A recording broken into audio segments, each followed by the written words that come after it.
morning, everybody. A warm welcome for this side event organized by INFORSE, INSEDA, SusWatch, and SustainableEnergy. The title is Local Climate Solutions and Eco-Village Development, 100% Renewables in NDCs, East Africa, South Asia, and Europe.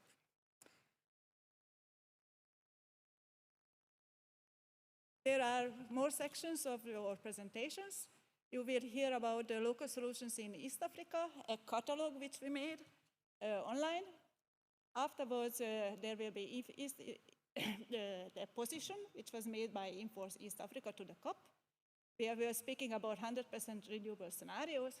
Finally, we have experiences on eco-village development in South Asia. Afterwards, there are questions and answers. If we manage, we will also have question and answers in between, after sections.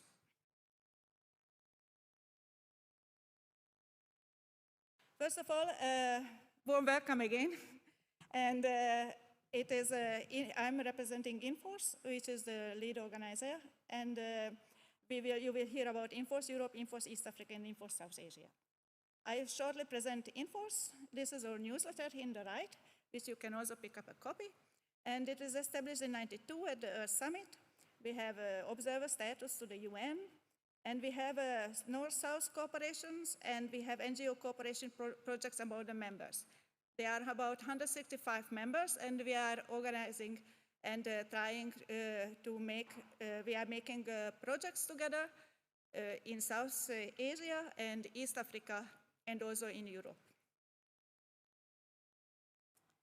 Here you can see in the COP23 when we were all together, and then there was a real exhibition, and you can see people there at our exhibition.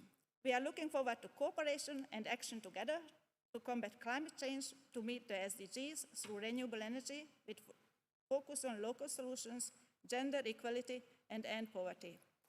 And I would like to add that we are also very much against that false solutions are coming, like nuclear power. And now I would like to introduce the first speaker, M.Swai from TaTEDO, Tanzania. She will speak about local solutions in East Africa, implementation, and the catalog. Please, Mary.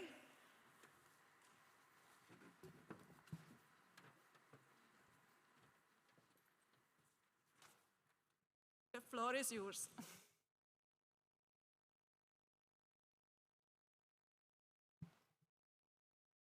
Good morning, everybody.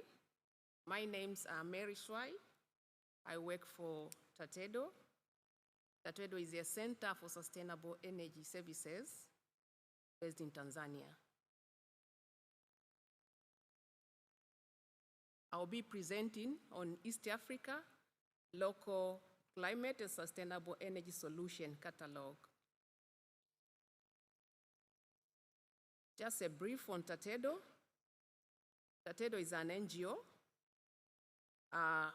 It has experience for more than 30 years and is committed to facilitate access to sustainable energy in the country.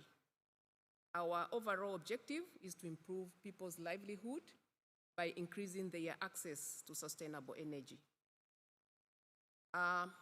We have a number of activities which we are implementing. Thus include implementation of different sustainable energy projects, but also we do advocate for supportive policies to the sustainable energy. We also disseminate energy-related information to the community. We also conduct sustainable energy-related research, but also some of consultants. Some of the technologies which we promote, it includes improved cook stoves. We also promote solar PV. We promote mini grids. We also promote bio-waste briquettes and electromobility. I'll also talk a bit about INFORSE-East Africa. INFORSE-East Africa Network is a regional part of the International Network for Sustainable Energy, INFORSE. And TaTEDO is the regional coordinator of the INFORSE-East Africa. We have also the national coordinators, and these are the SusWatch, the Environmental Development SusWatch, which is in Kenya, TaTEDO itself, and then we have the Uganda Coalition for Sustainable Development. These coordinators are partnering to implement the East Africa Civil Society for Sustainable Energy and Climate Action Project. The partners have long-time experience in promoting the climate and the local solution, which some of it focusing to address issues related to challenges in the energy sector, in water, food insecurity, but also through the project, we have developed a catalog which is available in offline, but also we have the printout, and also it is available online. The picture we see on my left side is the online, and it can be accessed through the website, which is indicated down there. And on my right-hand side is some of the technologies which are included in the catalog. For instance, we can see there are different types of stoves, and some have the efficiency up to nearly 55%. And therefore, it has a contribution to reducing energy waste. Then it contributes also to reduce the deforestation, given that majority of our community in Africa, they rely on biomass, the charcoal and firewood. And here I will just show the way our catalog is organized. And here we have a category. It is the technologies are organized in a category. We have 7 categories where we have cooking. We have also cooking fuel, light, water, growing food, and so on. But if you go to the cooking, you will find, again, there's subcategories, as it is indicated from there, where you have, within the cooking, you will find there's improved cook stove for firewood, improved cook stove for charcoal, the one which use charcoal as the fuel.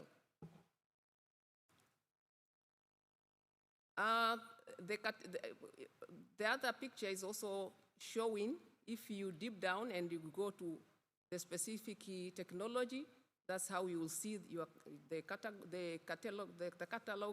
the way it is organized, but also there are details within the catalog which tries to show you why should you choose the solution, what are the benefits, costs, maintenance, what are the barriers, and so on. And also it provides a link where you can access a short video to see more on that. To conclude, local solution has a potential for poverty reduction, reduced inequality, improved the health, reduce the greenhouse gas, and job creation. It is also important to expand investment in local climate action for inclusive and sustained recovery. Many thanks.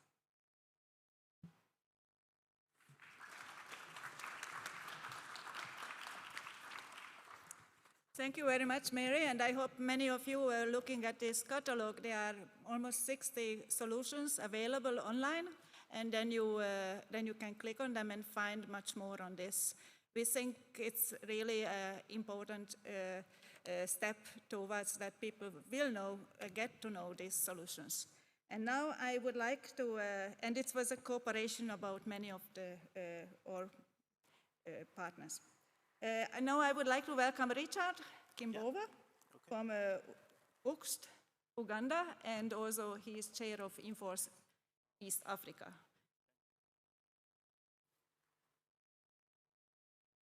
Thank you very much.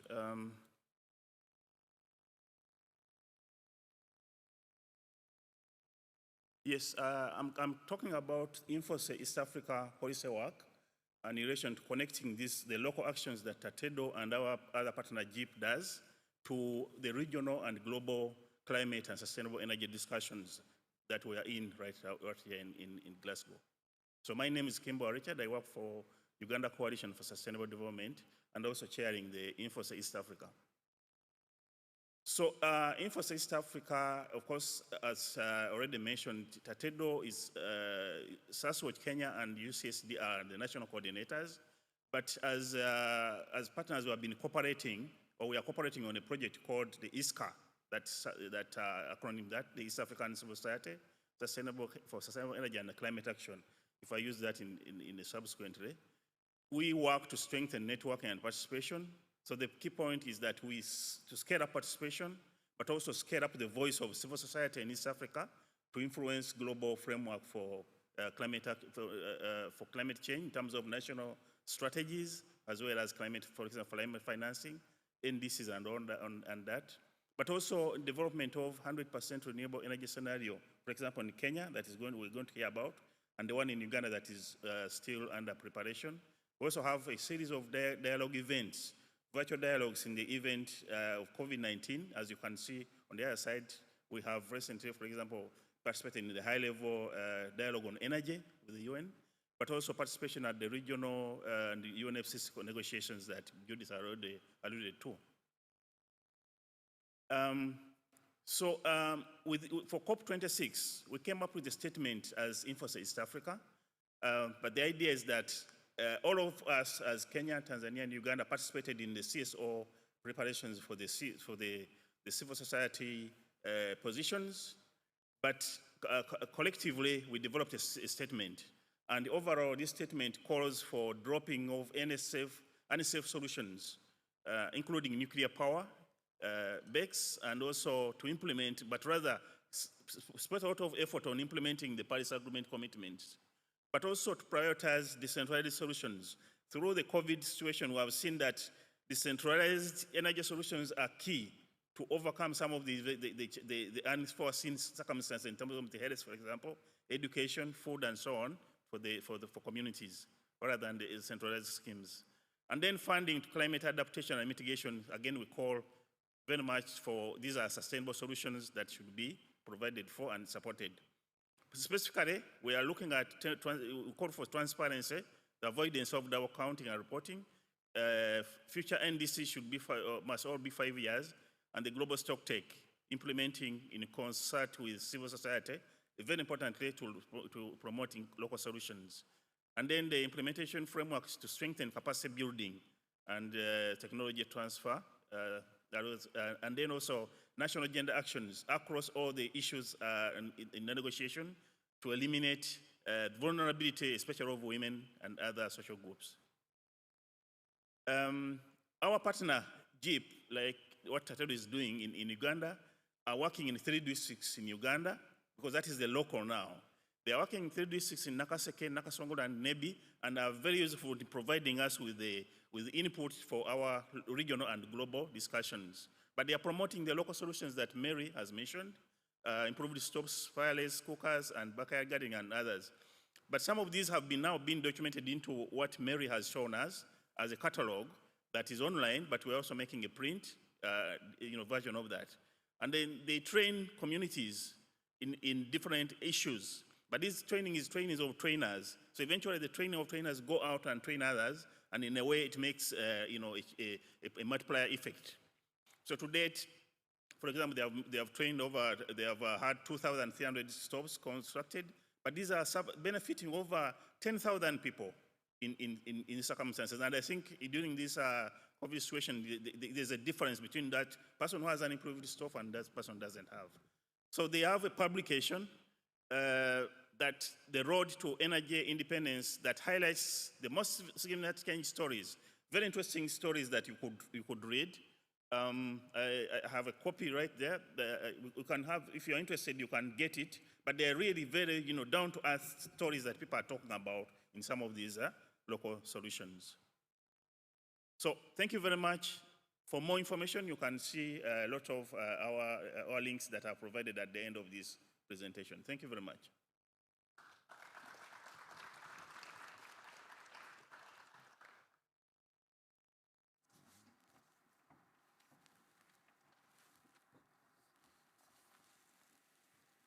Thank you very much. And now we are going to, where is the next one? Now we're going to the session about the 100% renewable scenarios. We made some, we and our partners, we are making some scenarios which shows that renewable energy, 100% renewable energy is possible. And now I would like to welcome N.Nyandire from SusWatch Kenya to present how to make Kenya 100% renewable.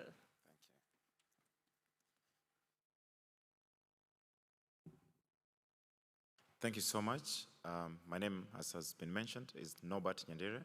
I work for Sustainable Environmental Development Watch, Kenya, and I'm going to give a presentation on local solutions and also looking at how Kenya can turn to 100% renewable energy.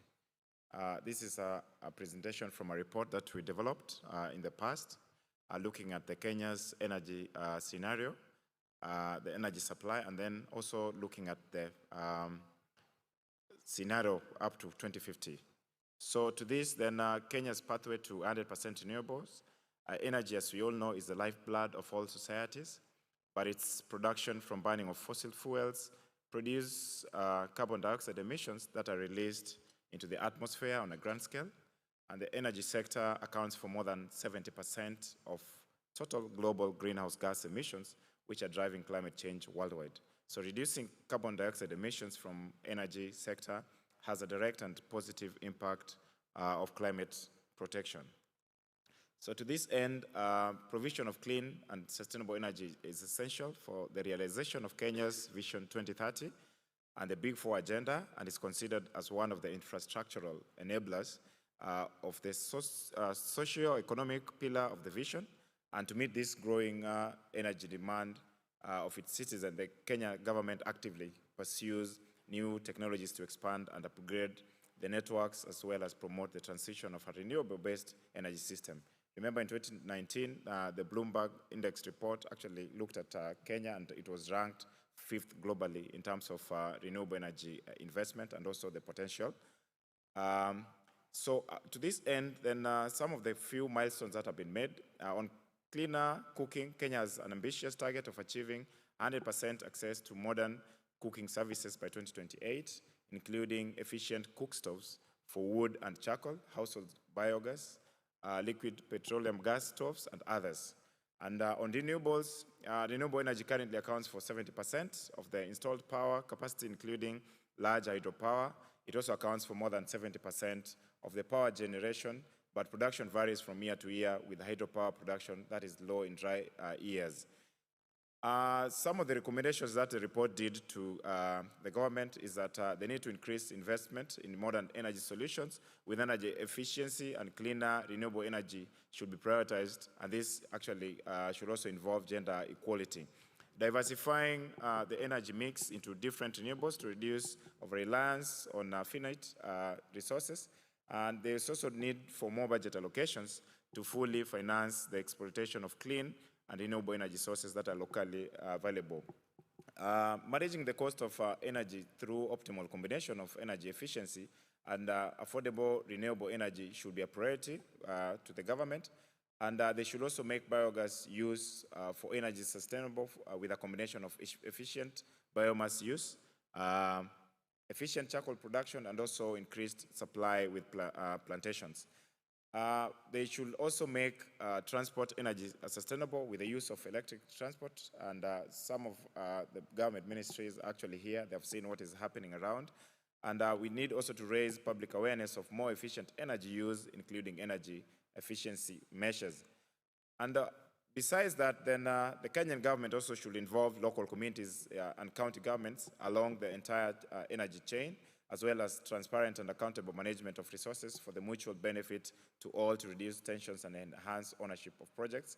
And then gender mainstreaming is also key in the implementation of energy projects and physical investment in greening of the economy to reduce the impact of climate change and environmental degradation. Thank you so much. And for more information, if you want this report, we are having it on our website and also on some of those links that are provided. Thank you so much.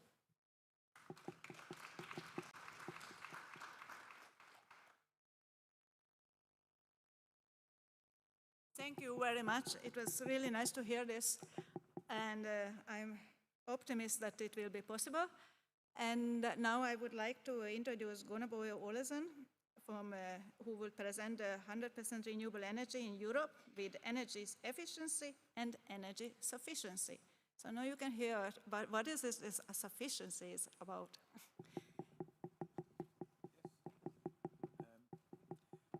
Thank you very much.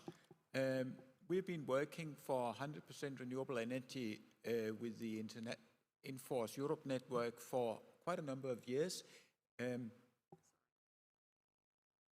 Yes. INFORSE Europe is one of the networks, or regional networks of INFORSE. We have around 60 members.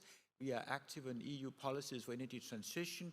We are following particular eco-design, decarbonization of heating is also local energy communities for renewable energy and energy efficiency, which actually has great potential to supply a good part of the energy that we need in Europe. We also are active with proposal scenarios for transition to 100% renewable energy, which I'll speak more about. We work for 100% renewable energy in Europe, and we are involved in, you can do that in a number of different ways, but we are involved in two activities. One is the Paris Agreement compatible, or the PAC scenario, which I propose that you take a look at if you don't know it. It's the combination of the environmental organizations' joint effort to show how we can make Europe sustainable regarding climate, in particular on energy, because it's after all the biggest emitter. So we are proposing 65% reduction of emissions in 2030, and the scenario is showing how to do it in energy, and full decarbonization in 2040. And if you look at that graph, you see how we imagine that the different types of unsustainable energies like coal, oil, gas, and nuclear can be phased down, while wind and solar can be phased up a lot, but also geothermal and ambient energy plays a big role, while the green biomass has to be reduced a little bit actually, because it's not all sustainable what we use, but there is a potential, we shouldn't forget that. But the other thing you see is that we really have much less energy, so we are having less than half the primary energy that we actually need today if we really use energy efficient, and also are a little sufficient. I'll come back to that. We're also working with Negawatt in France and partners with a bottom-up scenario, taking all the countries individually and come up with proposals next year, how we can actually do that. We're also working with the economy of transition, and the interesting thing is opposite to what others say, is that it actually has a good economy and we can provide energy 24/7. If the stranded costs are avoided, we don't build stupid things like more gas nets or more coal-fired power plants, etc. And then we made a scenario for Denmark that we can actually meet all hours of the year our power from solar and wind alone with 93% from power and solar and wind alone. So we only need 7% from biomass and other sources. And we worked that together with the Sustainable Energy, which is also co-organizer of this side event. But as part of our work in Europe, we have quite an affluent lifestyle, and we use a lot of energy for a lot of activities that maybe not needed, not necessarily make us happier. So we have energy sufficiency, we call it, as part of our plans. It is to use just the energy that we need, not just by efficiency, but also not expanding activities or reducing some activities. And one of them is a scenario for Denmark where there was official forecast we should have 22% more driving and 600,000 more cars.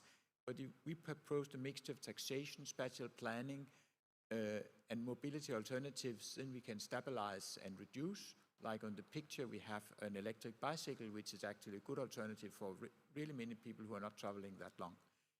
Also, housing area expected to increase, and we can actually help people to move to smaller houses and rent out rooms. And we have put a number of what we actually think are the sufficiency actions that we can do move and how they've actually been realized with tax reforms, etc.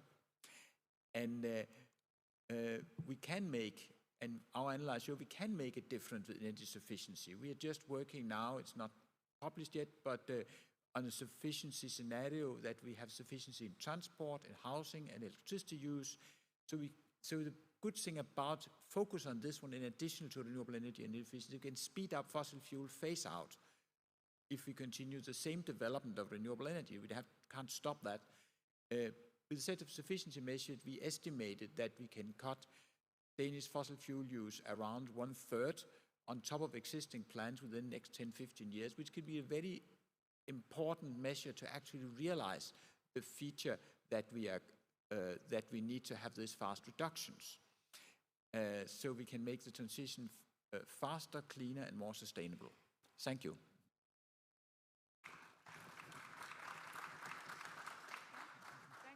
Thank you very much. Thank you very much. And now I would like to introduce P.Allen from the Centre for Alternative Technology in Wales, in UK. And he will present that fastest sustainable transition of the UK, Zero Carbon Britain. Thank you very much.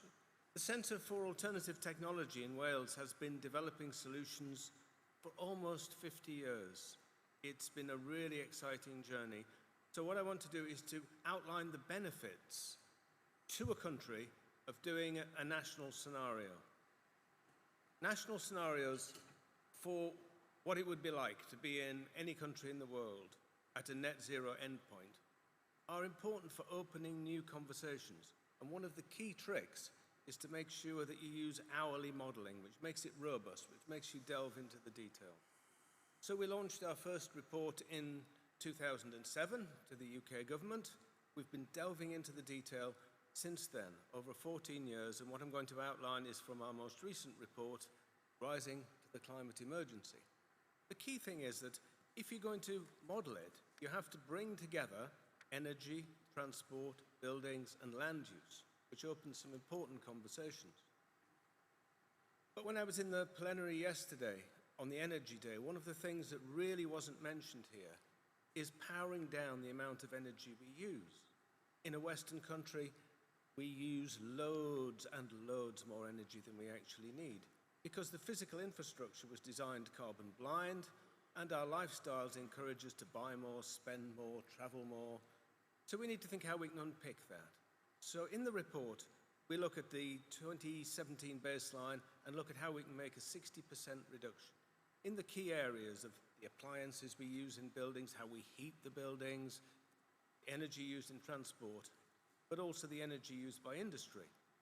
We reduce all of them except industry. We give industry a bit more because we need to be producing more things within the UK.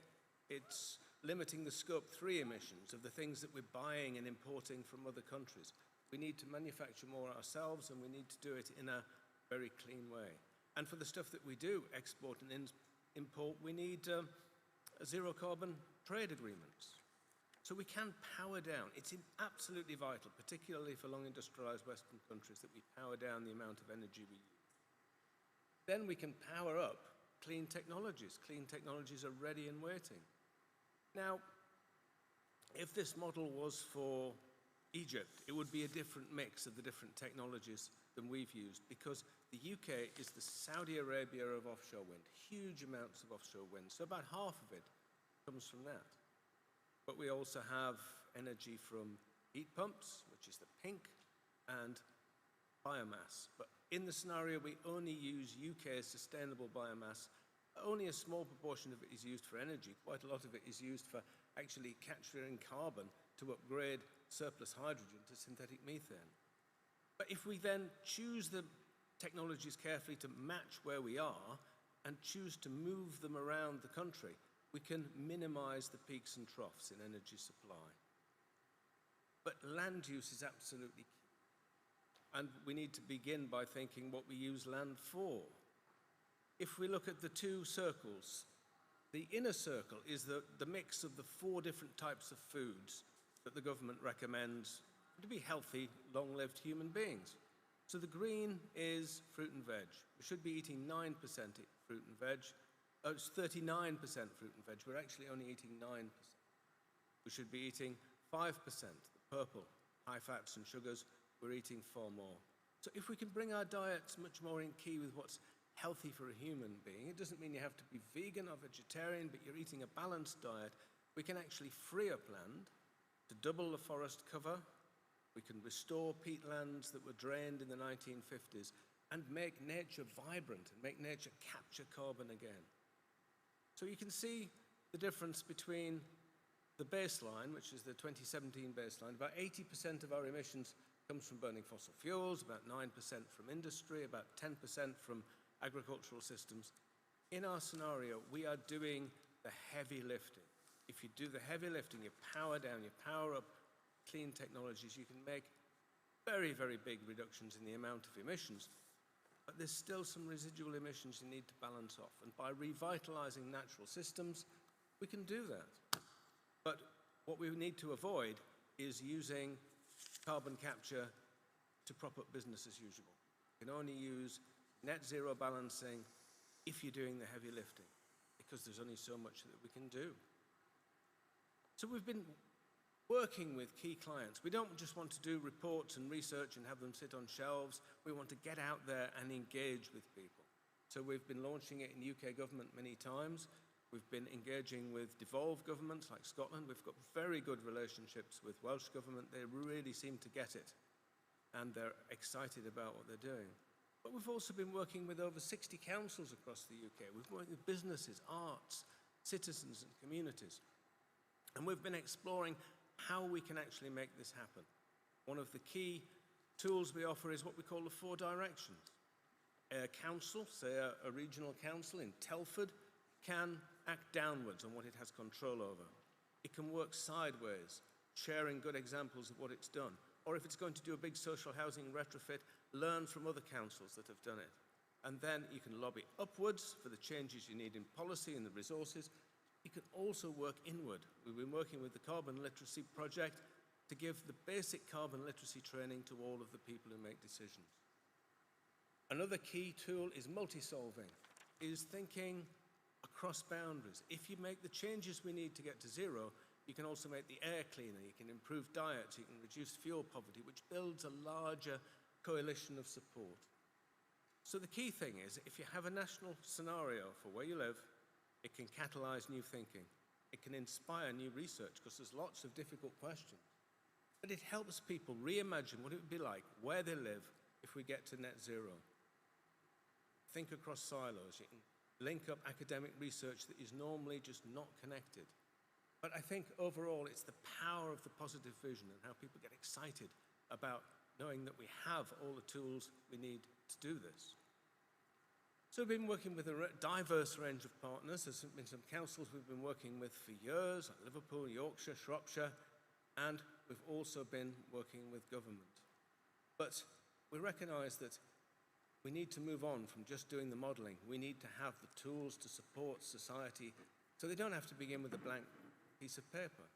So we've been running regular online and real-life Zero Carbon Britain training events, carbon literacy training events, for senior council leaders, for business, for retail. But we're also running an innovation lab, which is going to try and delve into some of those really difficult questions, like behaviour change, or like how do councils work together to do this. And we're offering a free-to-access resource hub where we're doing a sweep for all of the useful connections, other projects, real-life examples, and we're putting them all in one place on the CAT website where you can go, search for what you need, and find it for free. It's all available at cat.org.uk. I know 6 minutes is not very long to explain how we're going to change the whole of the UK, but I've brought some 6-page executive summaries which people can take away with them. Thank you very much.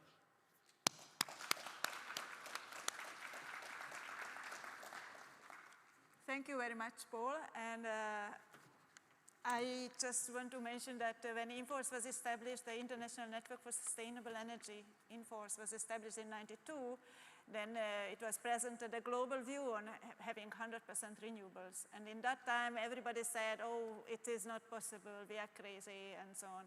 And since then, many, many organizations are actually presenting this 100% renewables, and even countries doing it. So it is really, we really hope that it will be recognized by more and more people. And now we have a couple of, we have a timer for a couple of questions. And I also want to mention that all presentations will be online on the UNFCCC homepage, and also we are uploading it in our website. So don't have to make a lot of notes or something when we have the presentations. They will be online in PDF. So if you have if somebody has a question, an urgent question, how to, or comment, then please go up to the microphone, and we have time for maybe 2 questions. Comments, big comments. Please go to the microphone there. There is a microphone there. Please go there.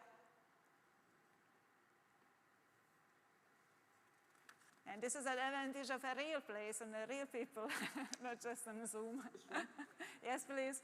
And introduce yourself just to kick Okay, myself, I'm Kaganga John. Oh. Take off it. Yes, I'm Kaganga John from Uganda, and also working with a community-based organization called Chikandwa Environmental Association, which is a member of Uganda Coalition for Sustainable Development. Therefore, it means I'm a member of INFORSE. First of all, I thank the work of INFORSE. Globally, you have done a very good work. But having said so, there is a big problem. Because there are so many things, but I'm pointing on the last presentation and then also the local action. Because with the local action, they are really working. And it is not only in Uganda, but globally, they are working. And it is used by the person like me. I'm a smallholder farmer, the grassroots. I feel each and everything. I understand each and everything with climate change. Because I see it, I feel it, I sneeze it, I do anything. But those local actions have not been facilitated by the global community. When I look by global community, I include UNFCCC, because those belong to the a poor person, which is affordable. But now business is going to remain as usual, because those local actions have been there. And all of you understand them and they are working. Therefore, we have come here to raise the voice with people at the grassroots, that they should be supporting those local actions because they are affordable. That is one. 2, when I come to this last carbon, it is carbon zero. Is it zero carbon? Carbon zero. You are better, you can, but you understand what I mean. It is with developing countries. I have been telling my colleagues, now when we take firewood, it will take us 50 years using firewood. But we need to promote this cooking stove, energy cooking stove. But they are no longer putting their funding for capacity building. Now, for example, they gave you an example of Jeep is working in just 3 districts. We have more than 124 districts. Okay. And we don't have hope that it will go throughout. As I am concluding, as the developed countries are promoting these electrical cars, as my friend has been presenting, I would like also your contact so that we sorry, can discuss. Sorry, you really have to be shorter here because Yes, we are so that it is we are timing out. So please, we understand. Do you understand your point? Okay, we understand your point. Okay, thank you so much. Thank you very much. Yeah. And I just would like to mention that we have to go on with the presentation, and it was a good comment, and we also very much striving for it, that the local action has to be supported, and the small solutions, because there are many of them, they are contributing for mitigation, adaptation, and so on. And now we can hear about the next panel, about the eco-village development, which has using all these local solutions, plus participation from in South Asia. And I would like to welcome Nathan from INSEDA, introducing the eco-village development as a climate solution in South Asia.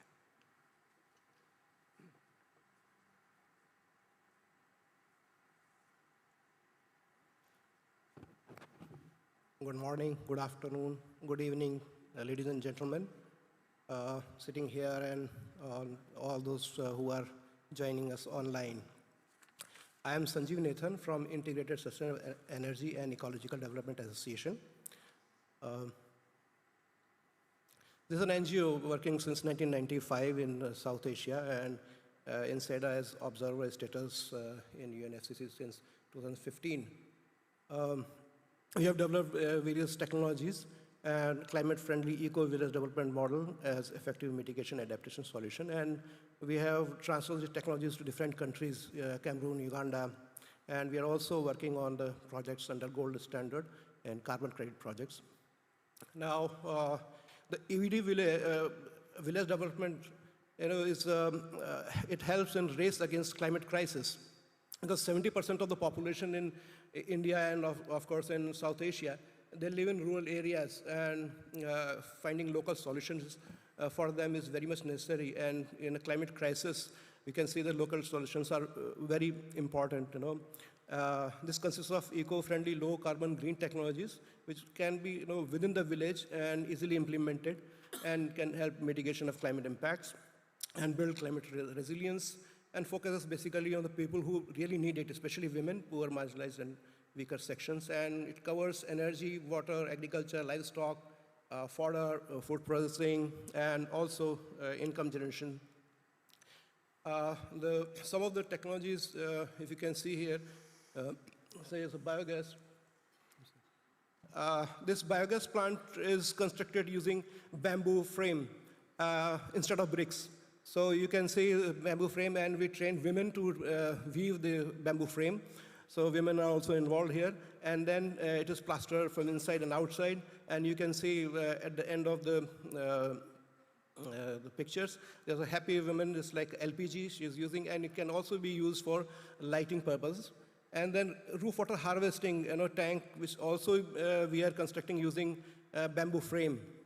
And then same bamboo frame we also use for bamboo compost basket, and then solar poly greenhouse gas, and again it's bamboo, and solar terra dryer, which you can dry some items, food items, which you can dry it and sell it. Women can dry and sell it for a better price in later time. And the slurry from the biogas and from compost we use for organic agriculture and kitchen garden, so that improves health also of women and children. And also we are promoting herbs and medicinal plants into that, so that helps the immunity building in this scenario in the climate, then COVID crisis also.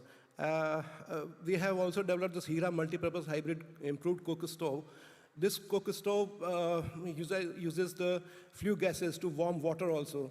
So you have two pots, we have two pots in it, and the flue gases also warm the water in the tank. And the flue gases, you can see at the end picture, the down corner, the water is, the flue gases are pushed into a water, bucket of water, so that all the carbon is dissolved and all the matter is dissolved in that water. And for that, we have to provide a small fan, which is operated by a small solar panel, which can also be used for lighting purpose. Now, these technologies we have done a study in a village, which is different from the previous experiences. So we have done feasibility study with participatory planning. We mostly involve the community, especially women, children, everybody. And we have participatory planning. And you can see the area, in that area is completely divided of the trees. And you can see the women are still dependent on firewood, using traditional stove. And the dung cakes, that see the third picture in the bottom. So they make dung cakes and they use that for cooking. And the LPG distributed by the government at the end, you can see it is just lying unused. So based on this, we are developing model villages where we are providing all the EVD solutions or the improved cook stove to all families and solar-powered street light, lanterns, and dryer, and verming compost, and bamboo compost basket, solar-polling greenhouse, rainwater harvesting units, household baggers plants, kitchen garden, indoor day-night solar cooking, energy plantation and horticulture, income generation activities, and bamboo houses. And apart from that, there are several other technologies which can. And these EVD solutions, they contribute to almost 14 of SDG goals out of 17, including, gender aspects. All this all available on the, it will be available on the website. So you can go through this: poverty reduction, it is reducing hunger, health, gender, skill development, clean energy, economic growth, and reducing inequality, responsible production, climate action, and halts reverse land degradation, and responsive. And ultimately, the last thing is most important, the partnership, which is required as the question was raised. The partnership is more important. We can only work at the ground. We can have our demonstration models, but somebody has to fund us so that it reaches the people who really need it. And we have some publications that is all available on the website. It's a white paper on mitigation and adaptation, eco-village development solutions, the training and trainer manual on eco-village development. And also we have this proposal that includes all the available technologies on the local solutions. Thank you so much. We have all the information on our websites, and this will be available on the UNFCCC platform also. Thank you so much. Thank you for kind listening. Thank you very much. And now we try something which is maybe traditional. Then we have a speaker from Nepal online. Can we do that?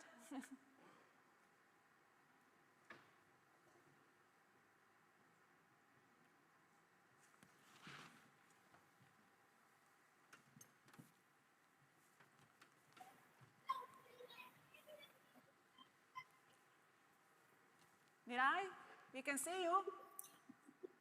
Yes. And we can also hear you. Okay, loud and clear. So, shall I start? Yes, please.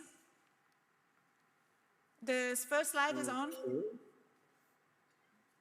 Okay, the slide, I should see it from my side or? No, we are showing the slides from here, so you just have to say next slide. But it's kind of far, so I cannot see it properly. Can you look at your own computer? Yes. So just look at your computer, your presentation, and then just make presentation. Yeah, sure. Just speak about it. Now you can see the first slide here. Okay, so I will just start. Yes, please. Namaste. My name is N.Shrestha, and I'm working for Center for Rural Technology Nepal. It's an NGO that works for renewable energy, works with renewable energy technologies and develops women entrepreneurs and work with other local solutions, as Sanjeev just mentioned. So in my presentation, I'm going to talk about how we plan for eco-village development.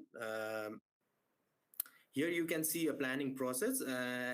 It's nothing new, actually. It's almost all of the planning process are almost same, but we have improvised the planning process as per the scope of EVD concept. So what we do before starting the planning is we give an orientation of EVD concept and what we have as a EVD solutions and a basket of EVD solution to the stakeholders at the local level, including the beneficiary committees. The planning process, it's a 8-step planning process, and it's completely a participatory planning process, which means at different stages and different steps, we are in continuous communication with the stakeholders to and get some information to ensure to and fro of in the informations. And the planning, Sanjeev just showed some of our publication, and we have a socio-technical manual where we have explained how planning is done, so we can always access that document. The planning process is similar to participatory rural appraisal process, but again, it has been improvised as per the EVD scope. Next slide. And how we do it. So I'm just briefly explaining each step that I showed in the previous slide. So starting with the baseline information collection, we do it in 2 different manners so that we can get a qualitative and quantitative information. This time we introduced a mobile-based data collection for household surveys, and the questionnaire were designed by the consortium partners, and of course it can be improvised by individual partners as per their local context. And as I mentioned, we follow the PRA approach, and we develop some maps, which includes resource and social maps. And we do the stakeholder identification through either matrices or Venn diagrams. And also there are some other PRA tools that can be used as per need and relevancy. So, okay, here I have shown the picture of social and resource maps that we do it with the community people and the local stakeholders. This, of course, gives us the idea of what resources are there and what is the social status of the families and other infrastructure present in the community. And moving on to the second step, the problem identification and problem analysis. We, again, like I mentioned, there is a lot of exchange of information between the stakeholders and the implementing organization. We do a lot of village level workshops and meetings with the local stakeholders, and then we have a local partner organization which is located very close to the community and the beneficiary community members. And we apply the PRA tools, and then we make, after collecting data, qualitative and quantitative, we do some data analysis, which helps us to identify problems and analyze their problems. In pictures, you can see some of the exercise we did during these workshops and meetings, how we get information from the community people. And then the fourth step, objective identification, objective prioritization, and strategy development. That again, we do it with the community people. So actually there is a series of workshops which can be done on a continuous basis or at certain intervals based on what the community people wants. And then again, in this one, we collect a lot of feedback Initially, we present the findings from the baselines to all the stakeholders. We collect the feedback. And then based on the feedback and the discussion, we develop the first draft of village development plan, which is again shared with the local stakeholder and the local government representative, which is the ward unit in case of Nepal. And in the 7th step, after we have analyzed the problem and the solutions, we go into, can you change the slides? 7th step, what we do is we get a committee from the beneficiary community. We get them registered as either agriculture group or any other committees that is registered within the local government. And then we coordinate with the LPO and the government line agencies to discuss what activities we have developed and how we are going to do it. And in case of Nepal, the procurement is done by the EVD Project Beneficiary Committee. That is the same committee that we develop within the community. And then there is a cost sharing between local government beneficiaries and the project. So it's not like we are giving 100% subsidies to implement all the project activities. Most of the EVD solutions, there is a partnership between local government beneficiaries and the projects. Next slide. Niraj, I mean, I don't know which slide you are, but you have to finish soon because we are timed out now. Okay. So I'm just showing the solutions now, implementation solutions, slide 7. Eco solutions, yeah. eco-solutions. These are also as local solution which Sanjeev has discussed mostly. So it's something similar to what Sanjeev is doing with his organization and with his project villages. We have plastic tunnels, irrigation units, solar dryers, drip irrigation unit, rainwater harvesting, fish ponds, vegetable nurseries, and plastic ponds. And some capacity building trainings, which include beekeeping, vermicomposting, organic pesticides. And this is what an ideal eco-village would look like, with where people are implementing or using most of the eco-solutions. Okay, and then I'm showing the ideal eco-village picture, Yeah. and then I'm going further to the implementing plan process now. Yes. And now I move on to the monitoring and evaluation slide. That we do it internally and externally. Internally, we have a project implementing organizing management committee, and then the EVD project beneficiary committee as well. Externally, we have a social welfare council, which is a government unit that looks after the NGO activities, and we also do some exchange visit to our villages so that other stakeholders and other development partners are also aware about what we are doing. Next slide, please. Okay, so that is what I had to present in the given time frame. So thank you. And for more information, you can go to the given links here. Thank you again. Thank you very much. And it was successful to reach out to Nepal. And then I would like to introduce D.Herath from IDEA, Sri Lanka, who will speak about integrating eco-village development in national plans, examples of Sri Lanka.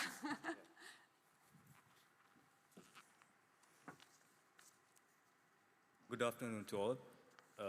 I'm D.Herath. I'm representing an organization called Integrated Development Association.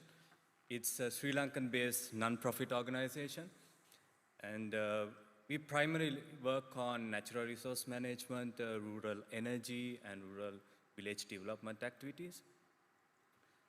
Now, when you talk about eco-village development, now it's not about creating villages from scratch.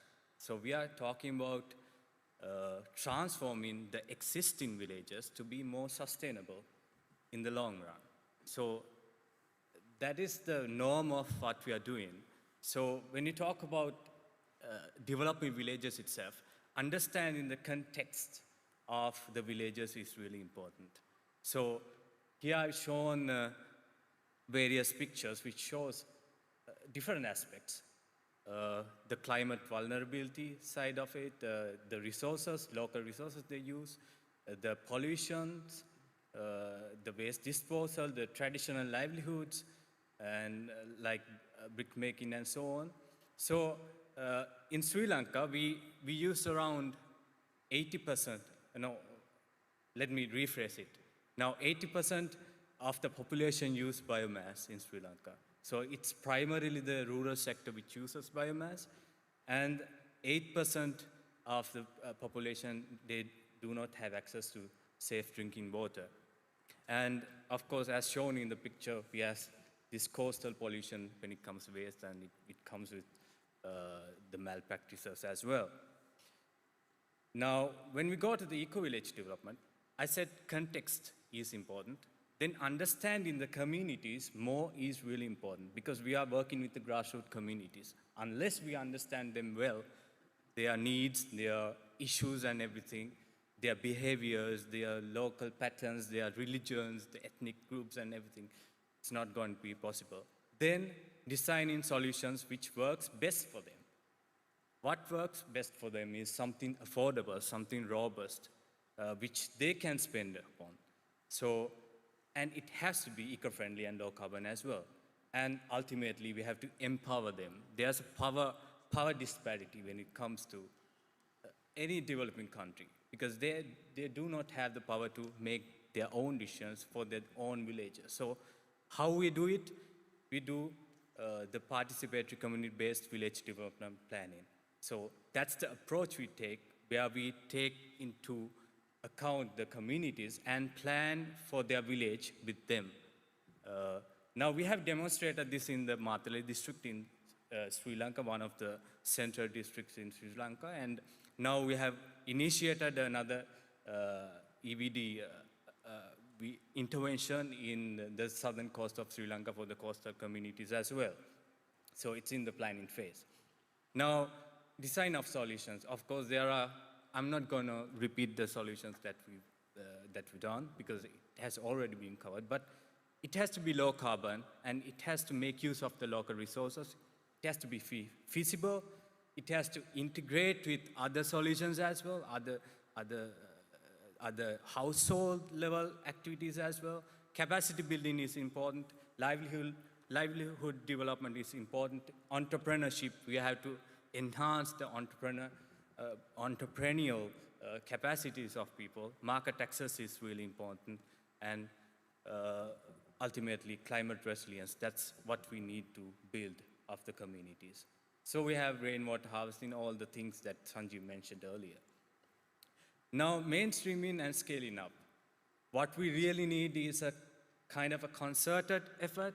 So it has to be very integrated, and we need to have the support of the government agencies. Unless we have the support of government bodies as well as the CSOs, as well as the CBOs, the community-based organizations, we are not going to achieve this. So we have some efforts that we put forward in reaching this, being a very small organization compared to a government. So there was this Blue-Green Village Development Program, which was coming as a commitment to the Paris Agreement. So we have helped the government in developing the guidelines for this program.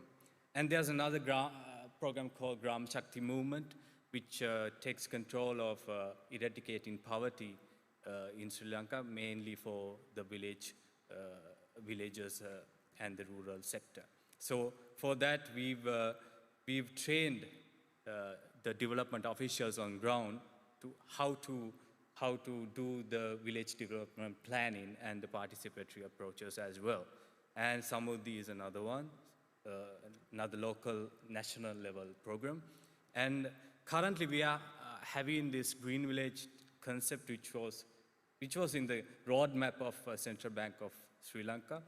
And we are helping them out to construct the guidelines for the Green Village development approach with the experiences we've had for our EVD program. So ultimately what we want to do is now, EVD is not just one solution, it's a holistic approach which caters many aspects: agriculture, biodiversity, energy, water, and you name it. So ultimately what we had to do is we have to integrate this into the SDG goals and the SDG roadmap of our national programs. So with that, I'll conclude, and you can download many of the manuals and our documents, our white paper on mitigation and adaptation as well from these links. So thank you very much, all.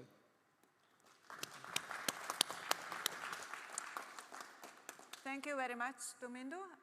It was really nice to hear about this holistic and basket of solutions which is available. And just to know that these publications are also available in national languages, so it's in Hindi, Sinhala, Bangla, and Nepali. And now I would like to introduce Sohail Ahmad from Bangladesh, from Grameen Shakti, if he is online.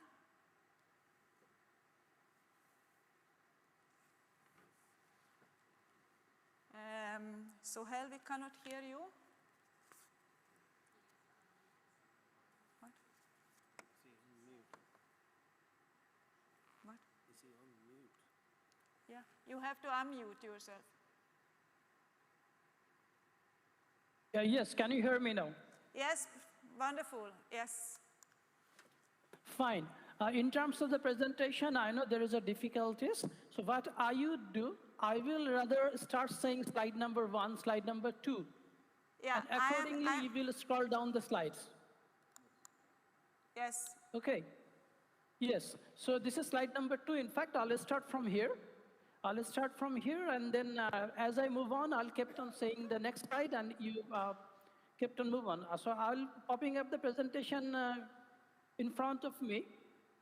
So hello everyone. I have been hearing the interesting and very exciting stories under INFORSE banner, all the organization are doing in terms of environment and the society. So the story I would talk about, I'll not repeat the interesting things that we all are doing in EVD project. I'll try to relate with the national interest because we all understand that this project is not enough to change the whole country or change the whole world, but this project is enough to create instances, to create advocacies, to create references from which the scale up can happen, from which reference can build up, from which things could be replicated, and then this is how from one home to the village to the country could be transformed to the net zero or to the total renewable. So this is the thing I will try to focus in my brief presentation. I'll start saying about us. Many of you know the Grameen Shakti, or if you don't know Grameen Shakti, you probably know the Nobel laureate, Peace Nobel laureate, Professor Muhammad Yunus. Grameen Shakti established in 1996 by the Nobel laureate Professor Muhammad Yunus for as a not-for-profit company, and the aim of the company was to create access to energy. When the company was created at the time, the Bangladesh, grid electricity was less than 20%, but with these all initiatives today, the 95% plus country is under the grid. Next slide, please. So, these are the major achievements. The slide reads major achievements. It's a few of our major achievements. We installed more than 1.8 million solar home systems. We distributed more than 1 million improved cooktops, and we installed more than 35,000 biogas. The figure you see, if you can see the slides now, these are the ton of the carbon emissions that's being reduced due to this number of the installation. And in total, today, all these installations are cutting down about 15,000 ton of the carbon dioxide per annum. Next slide, please. We all know we are working with INFORSE. Very briefly, Grameen Shakti is a focal point of the INFORSE, as well as one of the founder of the INFORSE-South Asian chapter, and we're working on implementing EVD, eco-village development, as a multi-country project under the guidance of INFORSE. And next slide, please. So the slide reads nationally determined contribution. What we are trying to see, look at from the context of Bangladesh is that what are the key objectives taken by the government under the NDCs, and how our projects relate to some of the objectives taken within the NDC. So if you look at the adoptions, few of the key objectives are community-based conservation of the wetland and the coastal areas. Many of you probably know that Bangladesh is the most vulnerable country in the world in terms of the risk of merging or inundated with the seawater. Other objectives are increased rural electrification, salinity intrusion, the coastal protection. Who lives there, we all can see that even normal canals and normal, the water passages are filled with seawater today, which were far away a few years back. And also food security, livelihood, and health protection. These are the few key targets under NDC and under adoption focus. What are the solutions we're looking at? If you look at rainwater harvesting, that will help you. From the salinity, we're looking at solar home system, which help in increased rural electrification. We're looking at solar drinking water pump, and also we're looking at saline tolerant crop cultivation, which is otherwise is very difficult to have in this, salinity intrusive areas. Next slide, please. The slide reads nationally determined contribution mitigation focus. Few of the similarly objectives: providing off-grid electricity access to the rural areas, lower emission from agricultural lands, replacement of the biomass fuel for household, increase the share of the organic manure. So of course, when we are distributing improved cookstop, that's helping to provide the energies. Again, the solar home system comes. Biogas cooking is a very good source of, for cooking and to cut down the biomass. Bamboo maize slurry pit is a part of the biogas, which is cutting down the, which is promoting the use of the organic manures, and of course there are organic fertilizer. So these are the few key relationship between the NDCs and the EVD solutions. Next slide, please. Very quickly, a little bit detail on this. Clean drinking water from rainwater harvesting. There are many villages where rarely you'll get, the conventional way of having, there are no pipe water. Conventional way of having water is from the nearby pond or the canals, and then is all filled with the salinities. So now we are trying to build up a sustainable way of rainwater harvesting practice. What is the new about it? The practice, the giving to them the real practice, proper way of doing and managing it so that they can use it as a means of their drinking water. And then from there, if it is successful, it will be, the knowledge will be shared and replicated to the other homes. We talked about saline-tolerant crops. There are some crops, but the villagers don't have the access. Villagers don't know the way of cultivating those. So that's what we'll do. We'll create this access. We'll bring those seeds. We'll help them to manage or cultivate those crops, and then once it is successful, again it could be followed and practiced by the other fields and the other villages. And floating garden. Since you have the salinity problem, you can have a means of having a vegetable and other things in a floating garden. So we'll train them how this could be done. This could be done by the coastal communities. And again, once you have one or two cases, you make it a story, share it, help people to replicate it, and try it. Next slide, please. Sorry.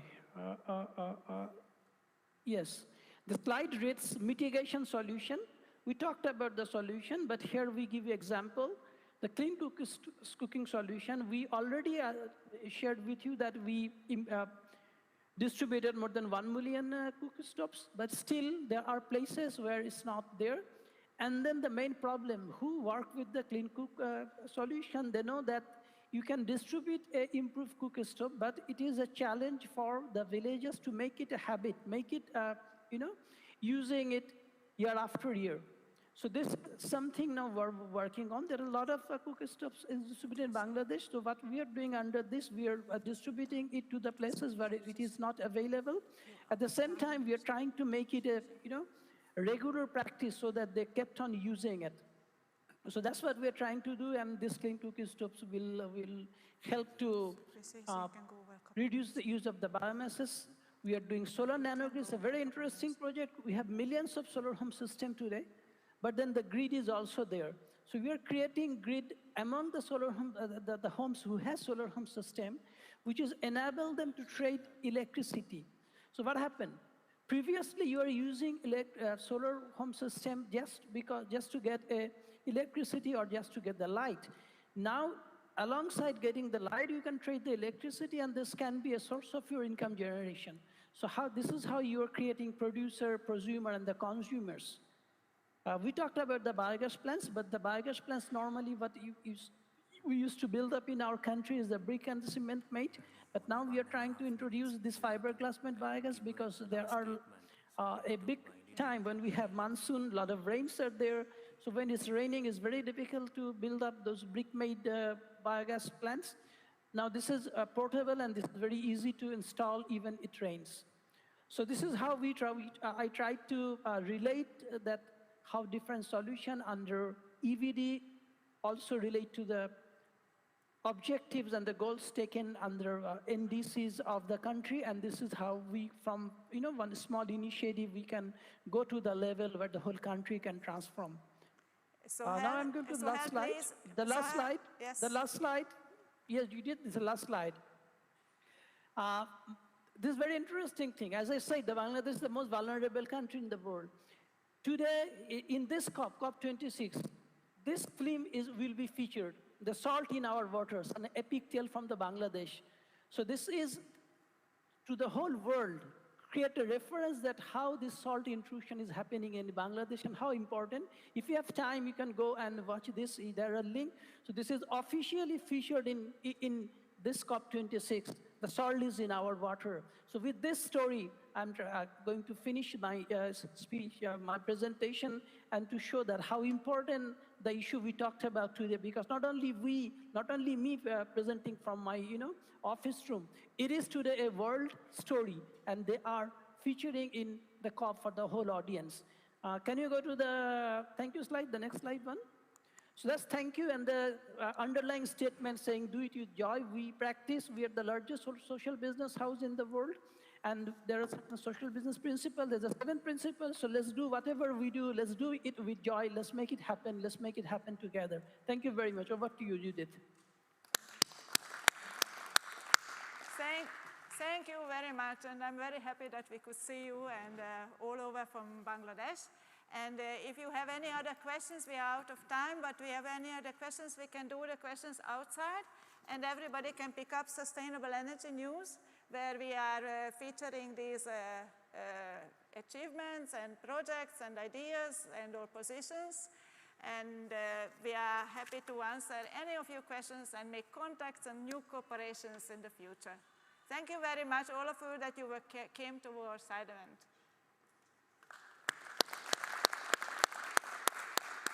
And thanks for all the presentations and all the efforts that it was very difficult to come to the COP here to Glasgow for many of you. And thanks for all these efforts.